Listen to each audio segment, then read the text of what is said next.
There are always things that we can do that would help or be better for us. But better is relative, isn't it? Because we're all different. Now, let's think about it. We all have different lifestyles. Think about what you do on a day-to-day basis. What do you do for work? What do you do? Are you motivated? What's your energy level? Who are you in life? Do you have kids? Do you have grandkids? I mean, what else is going on?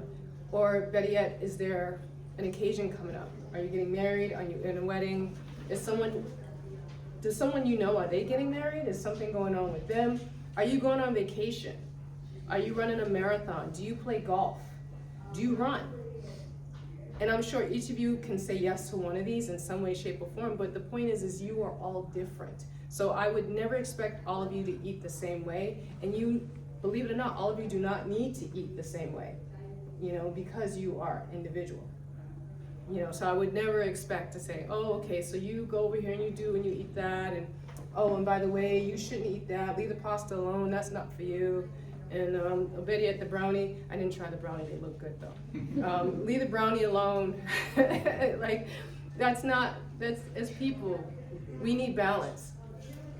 And balance is important. And so here are some things to also consider. Again, thinking about who you are, what influences how you eat and what you eat? Is it cultural? Is it religious? Do you eat for comfort? What is your relationship with food? Usually our relationship with food is pretty intimate. It's an intimate one, right? You usually think of relationships. You think about your relationships with your significant others. You think about your kids or whatever have you.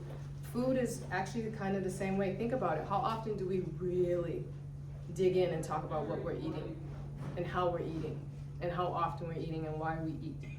Think about it.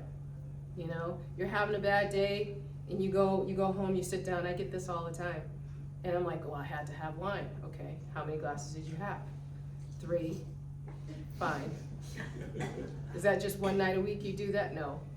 When else do you do it? I did it Tuesday. Okay, is that the only night? No. And then it's like, okay, the rest of the week. So you have 3 glasses of wine every night, right? You think about it, 3 glasses of wine. And in itself, it's not that you're having 3 glasses of wine, it's what the effects are on you and placed on you because of the wine that you are having. Are you able to sleep? Is it helping you with your stress? So those are the things that I'm trying to point out today. It's not about, oh, you shouldn't have this, you shouldn't have that. That's not what we're talking about today. Today is what works for you, what makes sense, and what helps you live your life the best way that you want to, on the terms that you want to. Now, a couple other things to consider. How do you know if you need to make some changes? Because like I said, you might be fine. There's nothing you need to change. You're a rock star, and you could probably share information with other people and tell them what they need to do. However, that isn't usually the case for a lot of us, including myself. I could be the first person to tell you that I don't always eat the way that I should. And as I mentioned earlier, it's difficult to do that because our lives are always changing. It's ebb and flow. We really, believe it or not, we kind of change the way we eat based on what's going on in our lives. And that's usually how it goes. And it makes sense, and that's normal. But the problem is that we're not always very good about making the changes as things come. And that's where we get tripped up. So I want to give you ideas or a different way to look at it, or a different way to work with that when these things come up in your life. Okay, so now let's think about it. There are some questions that you can ask yourself, maybe, to decide if you need to make some changes or updates or upgrades, or maybe you just need to take some, take it down a notch, change that around. How are you feeling? Do you feel good? What are your goals? Let's talk about your goals. What's important to you? Health and wellness. Do you want to feel good? Laura, I just want to feel great. I don't care about the rest of it, but I just want to feel good in my body so I can do what I need to do. I get a lot of that. But then we have, I want to move better.